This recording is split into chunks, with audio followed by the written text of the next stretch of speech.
From the Presidential Palace, Manila, Dateline Malacañang.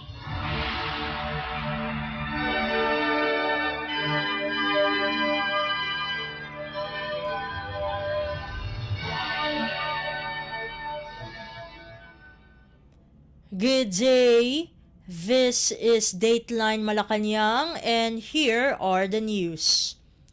Philippine President Ferdinand R. Marcos Jr. on Thursday led the Third Command Conference at the head office of the Philippine National Police or PNP in Camp Crame.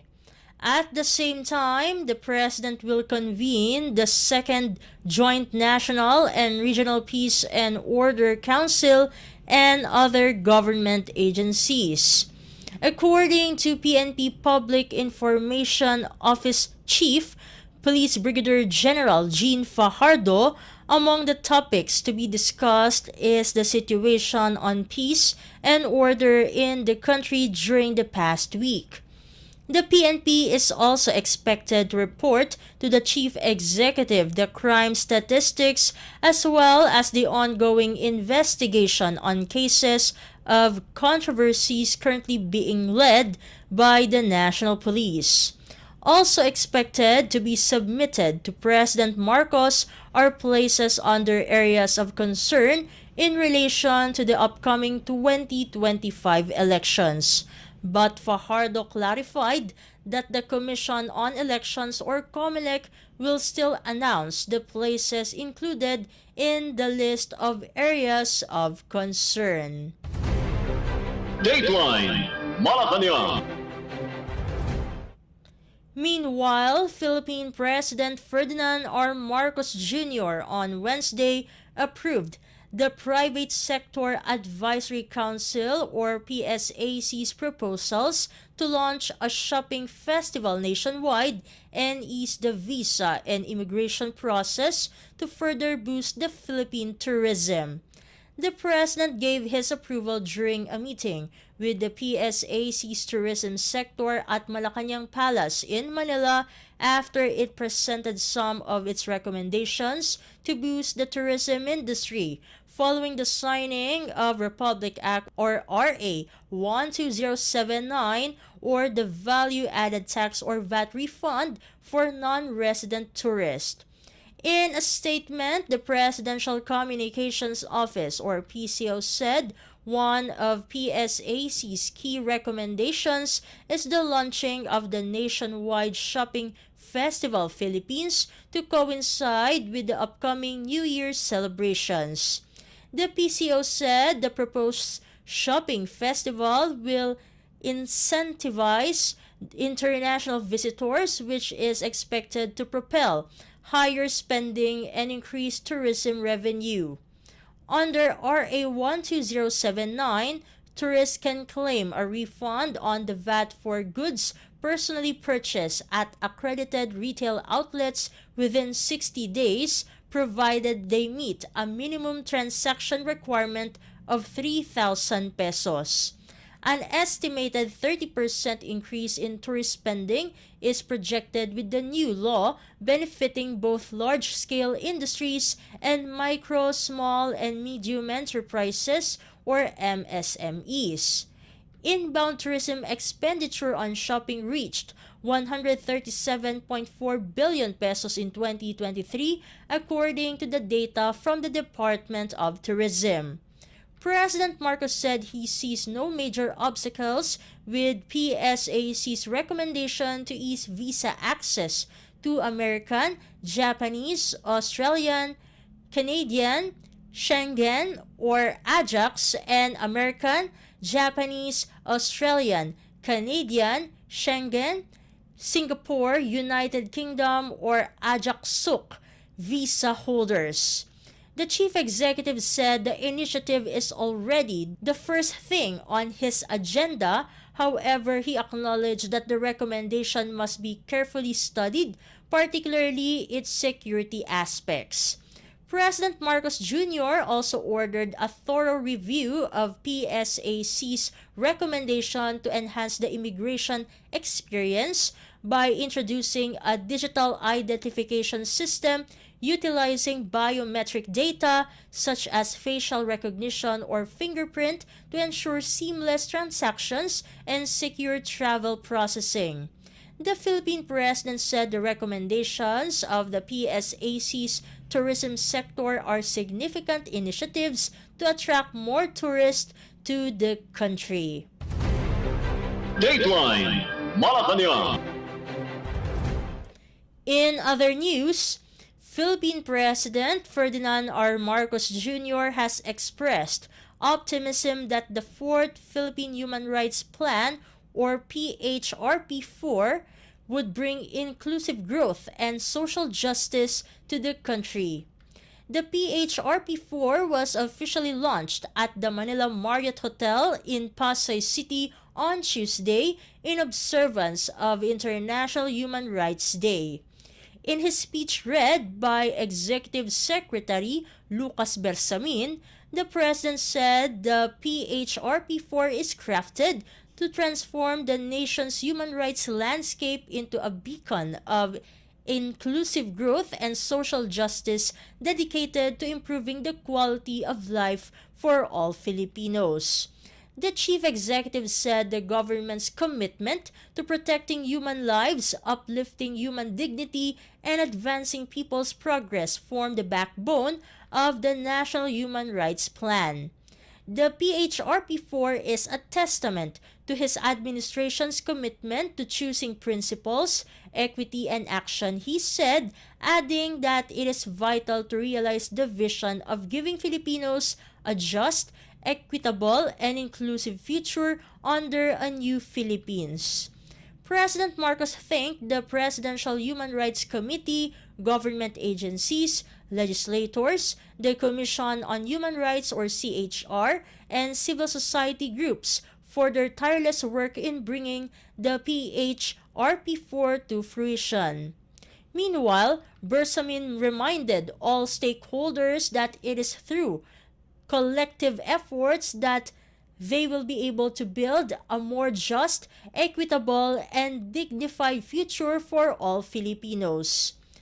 CHR Chairperson Richard Palpal Iatok said the PHRP4 would serve as a blueprint to improve the human rights landscape in the Philippines. Palpal Iatok said the National Action Plan would enhance the promotion and protection of human rights in the country as it intends to address key human rights issues and incorporate diverse perspectives.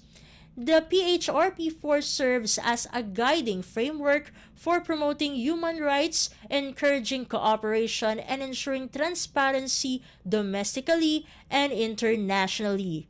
It establishes specific and targeted interventions in response to human rights issues and concerns. Dateline Malacañang. Meanwhile, Department of Education or DepEd Secretary Sonny Angara on Wednesday thanked Philippine President Ferdinand R. Marcos Jr. for the wonderful holiday gift for public school teachers and non-teaching staff. This after the President ordered to increase the Service Recognition Incentive or SRI of public school teachers to 20,000 pesos from 18,000 pesos in recognition of their sacrifices. The SRI is a yearly financial incentive granted to government employees to recognize their commitment and dedication to quality and responsive public service. In a statement, Angara said the President's genuine concern for education and his heart for teachers has once again prioritized the needs of those shaping the future of the Philippines. In a media interview in Pampanga Province on Tuesday, President Marcos emphasized the importance of increasing the SRI for public school teachers, describing them as a special category. Angara, meanwhile, vowed to work closely with the Department of Budget and Management or DBM to expedite the implementation of the increased SRI. The DBM meanwhile said it would look for a funding mechanism for the higher SRI for public school teachers. Over 1 million DepEd teaching and non-teaching personnel are set to benefit from the higher incentive. Dateline Malacañang. In other news, the Philippines Bicameral Conference Committee approved the reconciled version of the proposed national budget for next year, or the 2025 General Appropriations Bill, or GAB. According to Senate President Chis Escudero, both houses of Congress did all it can so that the government can use all available resources according to the plan of President Ferdinand R. Marcos Jr. The Senate leader explained that they gave way to the promises of the chief executive and his plans for the country. Escudero noted that the budget created by the committee is not perfect, adding that they were not able to avoid cutting the budget of several agencies to increase those that needs to be increased. For her part, Senate Committee on Finance Chairperson Senator Grace Poe boasted that they increased the funding in several sectors, including health, education, disaster response, defense, justice, transportation, and infrastructure. Dateline Malacañang. Meanwhile, the Philippines Department of Agrarian Reform, or DAR, has wiped out 80.17 million pesos in agrarian debt of farmers from the Cordillera Administrative Region, or CAR.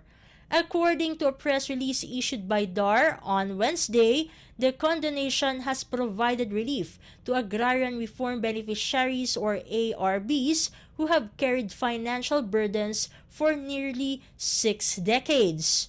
The agency announced the issuance of 1,944 certificates of condonation with releases of mortgages, or cockroams, which erased debts for 1,421 ARBs in the region.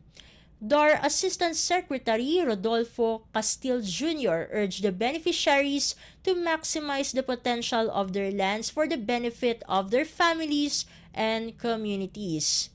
The debt condonation is part of the implementation of Republic Act No. 11953, the new Agrarian Emancipation Act signed by President Ferdinand R. Marcos Jr. last year.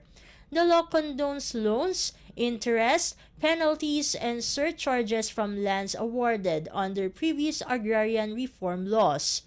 In addition to the debt relief, DAR awarded 579 land titles covering 371.9 hectares to 515 ARBs across DAR and provided 90 million pesos in support services, including farm-to-market roads and farm equipment to improve productivity and market access. Dateline Malacañang. In other news, the Philippine Commission on Women, or PCW, on Wednesday urged the public to help combat violence against women, or VOW, by reporting cases to authorities. In a palace press briefing, PCW Chairperson Ermelita Valdeavilla said the Marites culture may be positivized to help in the reporting of VOW cases. Marites is often associated with persons who gossip. According to the PCW chief, the agency is pushing for the crafting of protocols in intervening to allow the public to report VOW cases. Valdeavilla said VOW remains a global pandemic affecting 1 in 3 women, or an estimated 641 million individuals worldwide.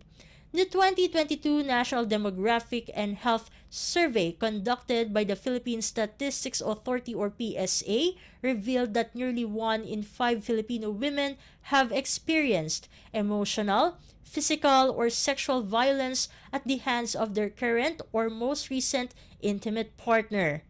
She noted that reporting of VOW cases remains one of the PCW's main concerns, especially in cases involving family members.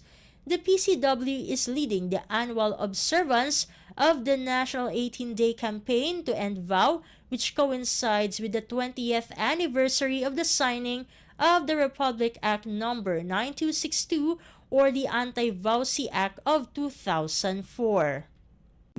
I am taking this opportunity to thank the prime movers of this campaign, from the smallest campaign events at the barangays, schools, organizations, and offices to the municipal, city, provincial, regional, and national settings. This is part of a global campaign. Their campaign is 16 days, ours is 18 days. So their campaign has just ended and ours will be ending tomorrow. The Orange Movement, this is what I'm wearing now.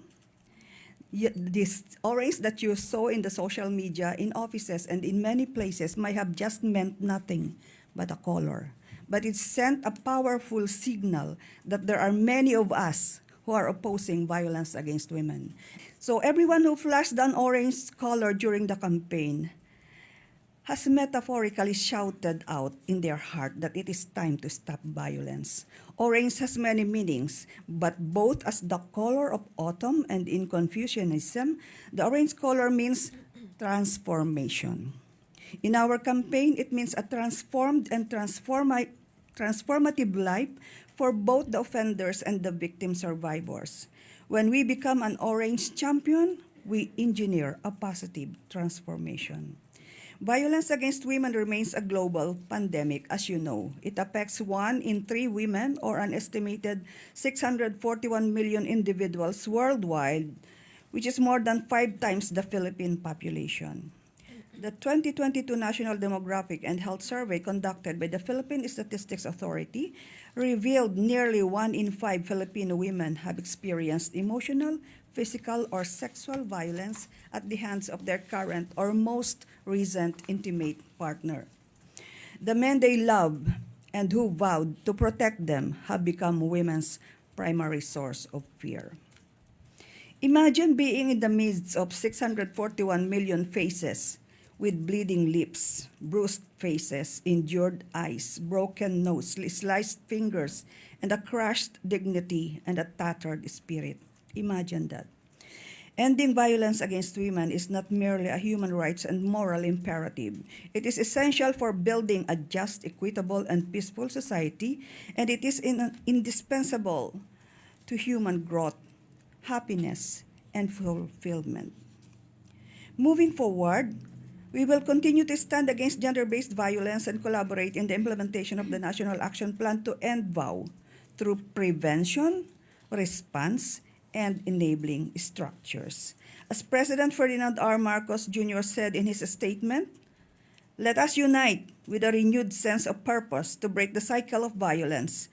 Through collective action, informed policies, and deep community engagement, we can work towards a bagong Pilipinas where every woman is seen, heard, lives free from fear, and is empowered to thrive in society. Together, we can make a difference. Let us all be united for a VOW-free Philippines." Una po, meron po tayong problema sa pagtatala ng numero. Ang sabi po ng Philippine National Police, 1 lamang sa 10 kaso ang nai-report. So reporting is a problem because this kind of problem is more preferred to be kept within the confines of the family. Nahihiya po sila. Yung iba po hindi nagre-report kasi wala po silang tiwala doon sa kanilang pinagre-reportan o kaya hindi nila alam kung anong gagawin nila at hindi rin nila alam kung anong magiging resulta ng kanilang paglapit sa kanilang pagsusumbungan. So, ang gagawin po talaga natin dyan ay dapat nabantayan natin ang nangyayaring violence kahit hindi sila magsumbong. Pag sa community po kasi alam nila they know when there's violence against women going on. So, as long as they can record the date, data, even if it is not official, at least we will have a basis. I know that the DILG is trying to set up a watch group, violence against women watch group. So this is like an NGO, not a government entity, but this is a vital tool for generating data. If I may just say that it will really take time, not overnight, but it will take time, and it will take a good gathering of data to be able to proudly say that something is happening in the positive direction. And as they have reported, there are services now everywhere, unlike before when it is not even talked about. So let's hope that all of these services happening, and we have a new action plan on violence, ending violence against women, which is heavy on prevention. Because no matter how many responses or how good your responses are, it's not going to end unless you treat the behavior that causes violence. And you just heard Philippine Commission on Women Chairperson Ermelita Valdeavilla. Dateline Malacañang. And finally, the Philippines Department of Environment and Natural Resources, or DENR, has issued a warning about intense sulfur dioxide emissions from Canlaon volcano in Negros, which have now reached Panay Island. In a statement on Wednesday, DENR Secretary Maria Antonia Yulo Loizaga said satellite imagery from the Korean Space Agency analyzed by the Manila Observatory confirmed significant sulfur dioxide concentrations in the atmosphere. This poses concerns about air quality and potential environmental hazards. Loizaga said the sulfur dioxide from the eruption has traveled towards the Panay area, noting that satellite data from as far as 36,000 kilometers above Earth highlighted the intensity of the emissions. The DENR secretary warned that prolonged exposure to airborne sulfur dioxide could lead to respiratory illnesses. The gas, along with acidic ash from the eruption, can also contaminate water sources, making them unsafe for consumption and irrigation unless treated. The DENR is closely monitoring these risks and conducting tests to assess water contamination. The department is collaborating with the Office of Civil Defense, or OCD, and local governments to provide real-time data on air and water quality, helping guide evacuation efforts and safeguard communities from ongoing volcanic hazards. Dateline Malacañang.